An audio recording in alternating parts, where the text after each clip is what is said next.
Bismillahirrahmanirrahim. Assalamu alaikum students. I hope you all are fine. Welcome to my YouTube channel Brain Boosters by Nimra. आज हम first year के chapter number first से lecture discuss करेंगे, biology and some fields of specialisation. इसके अंदर हम discuss करेंगे कि व्हाट इज़ बायोलॉजी, बायोलॉजी क्या है, इसके अंदर हम कौन कौन से स्टडीज़ कर सकते हैं, इसकी ब्रांचेस कौन सी हैं, इसके अंदर फील्ड्स कौन सी हैं, इसकी डिविजन्स कौन सी हैं, उनके बारे में हम जानेंगे। सबसे पहले देख लेते हैं कि बायोलॉजी क्या है, बायोलॉजी का मतलब क्या है। ये ग्रीक वर्ड्स है जिसका मतलब है लाइफ, बायोस, बायोस का मतलब है लाइफ और लोगोस का मतलब है study, study of living organisms. तो study of biology means study of living organisms and their environment and the interactions between them. कि बायोलॉजी के अंदर हम इन्वायरमेंट के साथ लिविंग ऑर्गेनिजम्स के इंटरेक्शन को डिस्कस करेंगे। Biology study of origin and history of life and once living things, यानी कि हम बायोलॉजी के अंदर जब हिस्ट्री ऑफ लिविंग ऑर्गेनिजम्स को स्टडी करेंगे तो उसे हम कहते हैं एवोल्यूशन। फिर उसके बाद structure the study of living things, यानी कि लिविंग थिंग्स की जब स्ट्रक्चर के बारे में डिस्कस करेंगे तो उसको कहते हैं एनाटॉमी। फिर study how living things interact with one another, यानी कि लिविंग ऑर्गेनिज्म अपने इन्वायरमेंट में एक दूसरे के साथ कैसे इंटरेक्ट करते हैं, इसको कहते हैं इकोलॉजी। स्टडी हाउ लिविंग और थिंग्स फंक्शन, यानी कि लिविंग थिंग्स कैसे अपने फंक्शन परफॉर्म करते हैं, उसको कहते हैं फिजियोलॉजी। फिर उसके बाद बायोलॉजी के अंदर कौन कौन सी नॉलेजेस आ जाते हैं, इसके अंदर हम मेडिसिन एंड पब्लिक हेल्थ के बारे में की फील्ड में जा सकते हैं, एग्रीकल्चर के अंदर जा सकते हैं और इंडस्ट्री के अंदर, यानी कि इंडस्ट्री में आ जाती हैं खाद केमिकल्स वगैरह की इंडस्ट्रीज जो होती हैं। फिर उसके बाद रिसर्च वर्क कर सकते हैं किसी भी ऑर्गेनिज्म के ऊपर, बैक्टीरिया के ऊपर, लिविंग थिंग्स के ऊपर रिसर्च कर सकते हैं। देन इसकी फील्ड्स के बारे में आ जाते हैं। सबसे पहले वायरोलॉजी, वायरोलॉजी के अंदर ये नाम से वाज़ेह हो रहा है वायरोलॉजी, वायर का मतलब वायरस से निकला है, ठीक है। इसके अंदर हम वायरसेस की स्टडी करेंगे। फिर उसके बाद जेनेटिक जीन से लगा लें, ये है, इसके अंदर हम स्टडी ऑफ हेरिडिटरी मटेरियल करेंगे जिसके अंदर DNA RNA वगैरह आ जाते हैं। फिर उसके बाद जोलॉजी का मतलब है एनिमल्स की स्टडी करेंगे। एम्ब्रियोलॉजी के अंदर हम एम्ब्रियोनिक डेवलपमेंट की स्टडी करेंगे। बॉटनी के अंदर स्टडी ऑफ प्लांट्स होता है। माइकोलॉजी कहते हैं स्टडी ऑफ फंजाई। फिर बैक्टीरियोलॉजी, बैक्टीरिया से वाज़ेह हो रहा है कि इसके अंदर हम स्टडी ऑफ बैक्टीरिया करेंगे। फिर उसके बाद आ जाता है हिस्टोलॉजी के अंदर हम स्टडी ऑफ टिश्यूज़ करेंगे। फिर टेक्सोनॉमी के अंदर आ जाता है study of classifying plants and animals, यानी कि ये टेक्सोनॉमी के अंदर हम प्लांट्स और एनिमल्स को कैसे उनको नेम्स देते हैं, ठीक है, उनके बारे में स्टडी करेंगे, साइंटिफिक नेम्स वगैरह को। फिर उसके बायोकेमिस्ट्री के अंदर हम बायोकेमिकल प्रोसेसेस, बॉडी के अंदर हमारे कौन कौन से बायोकेमिकल प्रोसेसेस हो रहे हैं उनके बारे में स्टडी करेंगे। हमारे जेनेटिक्स के अंदर कौन कौन से केमिकल प्रोसेसेस हो रहे हैं, ठीक है, उसके बारे में स्टडी करेंगे। माइक्रोबायोलॉजी के अंदर माइक्रो ऑर्गेनिज्म यानी यूनिसेलुलर ऑर्गेनिजम्स लाइक अमेबा, पेरमीशियम, इनकी स्टडी करेंगे। Ecology study of environment and relationship, ecology के अंदर हम हमारा जो इन्वायरमेंट है इसके साथ हमारे जितने भी रिलेशंस हैं उसके बारे में स्टडी करेंगे। फिर उसके बाद आता है anatomy, study of organism structure, यानी कि किसी भी ऑर्गेनिज्म की स्ट्रक्चर के बारे में स्टडी करने के लिए हम एनाटॉमी को स्टडी करते हैं। फिर उसके बाद आ जाता है एंटोमोलॉजी के अंदर हम इंसेक्ट्स को स्टडी करते हैं। नेक्स्ट हमारे जो इसके साथ करियर रिलेटेड है, हम कौन कौन से करियर्स को में जा सकते हैं। लाइक हम सबसे पहला जो हमारी प्रेफरेंस होती है कि डॉक्टर बने, तो मेडिसिन में जा सकते हैं। फिर उसके बाद बायोटेक्नोलॉजी आ जाती है, एग्रीकल्चर, हम अपने फील्ड्स वगैरह में डिफरेंट रिसर्च वर्क कर सकते हैं। फिर उसके बाद इंडस्ट्री, हमारी जो केमिकल इंडस्ट्री है उसके अंदर जा सकते हैं, ठीक है। नेक्स्ट आ जाता है रिप्रोडक्शन किसी भी चीज़ की या किसी भी लिविंग ऑर्गेनिज्म की प्रोडक्शन को हम रिप्रोडक्शन कहते हैं, यानी कि किसी एक लिविंग ऑर्गेनिज्म से दूसरे लिविंग ऑर्गेनिज्म का जनरेट होना या प्रोड्यूस होना, उसको हम रिप्रोडक्शन कहते हैं, ठीक है। जैसे कि organism that can breed with one another and produce fertile offspring and are known as species. जो रिप्रोडक्शन है ये हमारी सर्वाइवल के लिए इतनी इम्पोर्टेंट नहीं है, लेकिन हमारी नस्लों को आगे बढ़ाने के लिए रिप्रोडक्शन की बहुत ज़्यादा ज़रूरत होती है, ठीक है। ये जिंदा रहने के लिए ये नहीं ज़रूरी कि हाँ रिप्रोडक्शन बहुत अहम है, लेकिन हमारी नस्लों को आगे चलाने के लिए रिप्रोडक्शन की बहुत ज़्यादा ज़रूरत पड़ती है, ठीक। आगे है ग्रोथ और डेवलपमेंट में अक्सर हम लोग कंफ्यूज हो जाते हैं कि ग्रोथ भी बढ़ना ही होता है, डेवलपमेंट भी बढ़ना ही होता है, ठीक है। लेकिन ग्रोथ उस चीज़ को कहते हैं कि कोई इंसान, जैसे हम छोटा बच्चा है ना, उसके फीचर्स वैसे ही रहेंगे, ठीक है, उसके अंदर कोई मॉडिफिकेशन नहीं होगी, लेकिन वो क्या होगा, उनका साइज और उनके सेल्स, उनके स्ट्रक्चर्स, उनके मैस के अंदर इजाफा हो जाएगा और वो बड़े होते जाएंगे, ठीक है।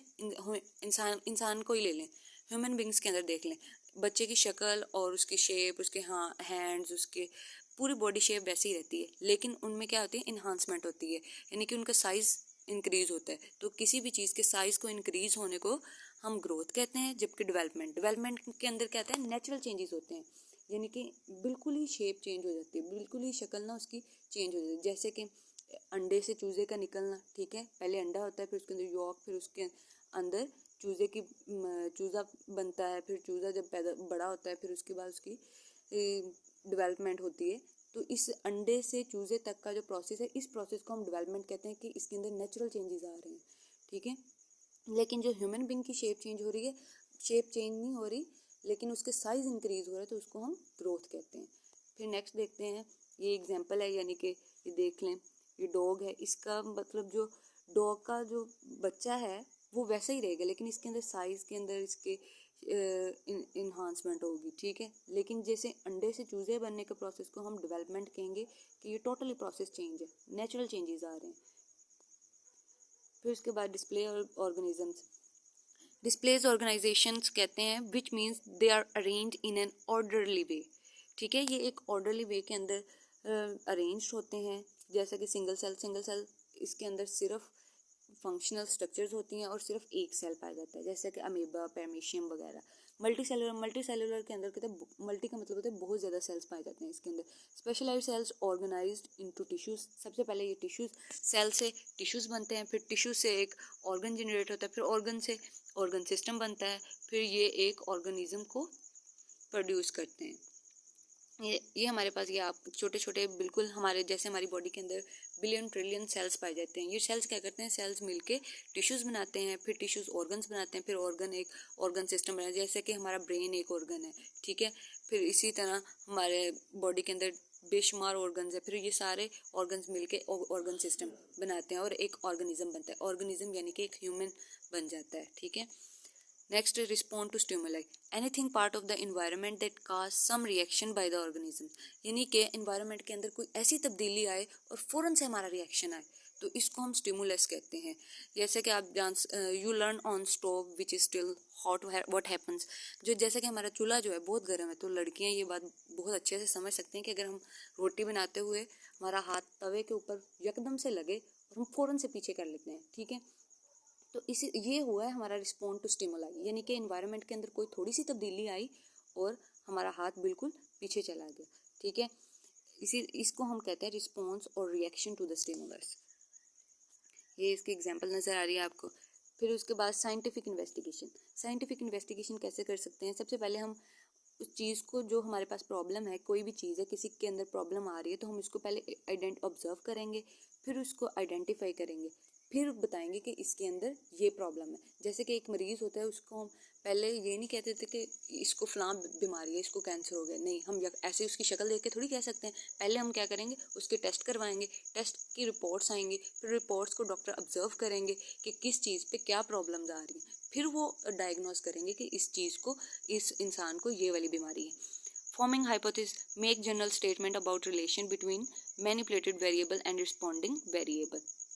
फिर उसके बाद आते प्लान द एक्सपेरिमेंट। पहले हम इसको हाइपोथेसिस बनाएंगे, फिर उसके बाद जनरल उसकी स्टेटमेंट होगी और इनके रिलेशन के दरमियान में हम बात करेंगे और फिर उसके बाद वेरिएबल का रिस्पॉन्स करेंगे। फिर इसी तरह एक पूरा एक्सपेरिमेंट प्लान हो जाएगा। नेक्स्ट आ जाते हैं इसके एग्जांपल, जैसे कि हंगर, थर्स्ट, टेम्परेचर। जैसे हमें भूख लगी है तो अक्सर हम ब्लड शुगर है किसी को, हम उसको कैसे कहते हैं, अगर किसी को बार बार पेशाब आ रहा है या फिर उसको ज़्यादा से ज़्यादा भूख लग रही है, तो इसी तरह हम डायग्नोस करेंगे कि इसको ब्लड शुगर है। तो इसी तरह कुछ ना एग्जांपल होते हैं। अगर किसी को प्यास लगी है, तो इसका मतलब है उसकी बॉडी के अंदर वाटर की कैपेसिटी जो है, वाटर बैलेंस जो है वो लो हो रहा है, तो उसको फील होता है कि मुझे थर्स्ट है, मुझे प्यास लगी हुई है।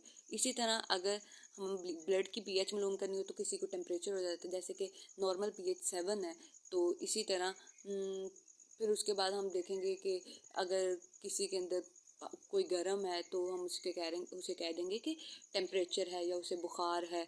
तो इसी तरह हम ब्लड pH को इससे मालूम कर सकते हैं। फिर नेक्स्ट कुछ लिमिट्स है हमारी बॉडी के अंदर, जैसे कि बेयर करने की हमारी बॉडी जो है 107 फ़ारेनहाइट तक बर्दाश्त कर सकती है। अगर इससे ऊपर चला जाए हीट स्ट्रोक तो इंसान की ज़िंदगी ख़त्म हो सकती है। इसी तरह 40 डिग्री फ़ारेनहाइट पर इंसान ठंडे पानी को, बर्फ़ को बर्दाश्त कर सकता है। किसी भी अगर सी के अंदर वो चला जाए तो 30 मिनट से ऊपर अगर उसको हो जाए तो उसकी डेथ हो जाएगी। फिर इसी तरह हॉट एयर, गर्म हवा 300 डिग्री फ़ारेनहाइट पे होती है। इन अ बर्निंग बिल्डिंग और अ डीप माइन एडल्ट्स, तो सिर्फ अगर इतनी ज़्यादा गर्म हवा होगी तो इंसान सिर्फ 10 मिनट ही ज़िंदा रह सकेगा।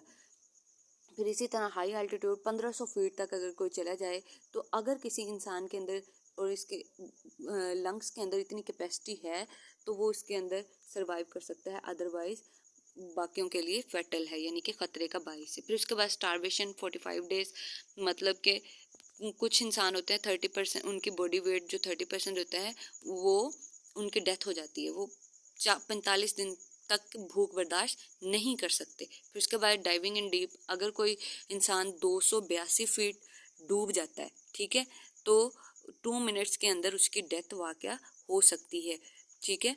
फिर उसके बाद आ जाता है अगर लैक ऑफ ऑक्सीजन, कहीं पे ऑक्सीजन की कमी आ जाती है तो 11 मिनट्स तक एक नॉर्मल इंसान 11 मिनट्स तक वहाँ पे सरवाइव कर सकता है, अदरवाइज उसकी डेथ हो जाएगी, ठीक है। इसी तरह ब्लड लॉस 40%, अगर किसी का ब्लड लॉस हो गया है तो या 30 से 40% है तो वो 30% नॉर्मल है, लेकिन 40% तक अगर किसी का ब्लड लॉस हो गया तो उसकी डेथ हो जाएगी, ठीक है। इसके बाद डिहाइड्रेशन 7 डेज, अगर किसी के बॉडी के अंदर डिहाइड्रेशन हो जाती है तो वो 7 डेज तक ही सरवाइव कर सकता है। नेक्स्ट, अगर अडॉप्टेशन, जैसे कि अडॉप्टेशन के अंदर किसी भी चीज़ से के अंदर कोई भी बॉडी चेंजेस आ जाना, जैसे कि नाउज़बिल्ला पहले कहते थे जो साइंसदान हैं अंग्रेज़ों के, उन्होंने कहा है कि पहले बंदर बना, ठीक है, उससे फिर इंसान के अंदर आगे आगे मॉडिफिकेशन होती रही, लेकिन इस्लाम कहता है कि पहले इंसान थे, उन्होंने नाफरमानी की और फिर बाद में बंदर बने। तो इसी तरह लेकिन डार्विन की ये थ्योरी थी, ठीक है, उसने थ्योरी ऑफ नेचुरल सिलेक्शन दी थी, लेकिन उसको इतनी पजीराई नहीं मिल सकी क्योंकि उसकी बात के अंदर इतना दम नहीं था और वो ऑथेंटिक नहीं थी। नेक्स्ट, रिसेंट एग्जांपल्स हैं इसकी, जैसा कि सिकल सेल एनीमिया है, सिकल सेल्स हैं वो सर्टन एरियाज़ के ऊपर कैरी कर सकते हैं और अगर इनकी तादाद में इजाफा हो जाए, ये इंक्रीज़ हो जाए तो ये हमें मलेरिया से बचा सकते हैं। फिर नेक्स्ट, आपकी ब्रेन एक्सरसाइज के लिए आप अपनी टेक्स्ट बुक को फॉलो करें, ठीक है, और अगर आपको इस समझ ना आई हो लेक्चर की तो आप कमेंट्स में क्वेश्चन करके पूछ सकते हैं, ठीक है। नेक्स्ट, हम अपनी टेक्स्ट बुक को लाजमी फ़ॉलो करें, उसको देखें, ये सिर्फ आपको शॉर्ट इसलिए किया गया है ताकि आपके कंसेप्ट्स क्लियर हों। आज की जो हमारी कोटेशन है, practice makes a man perfect, आप जितनी प्रैक्टिस करेंगे आप उतने ही बेहतर इंसान बनेंगे। अल्लाह हाफिज़ for next time, for next video. ख्याल रखें, हमारी वीडियो को लाइक करें, शेयर करें, कमेंट करें और हमारे चैनल को सब्सक्राइब करें, बेल आइकन को प्रेस करें ताकि आपको नई आने वाली वीडियोस मिल सकें। ओके, अल्लाह हाफिज़।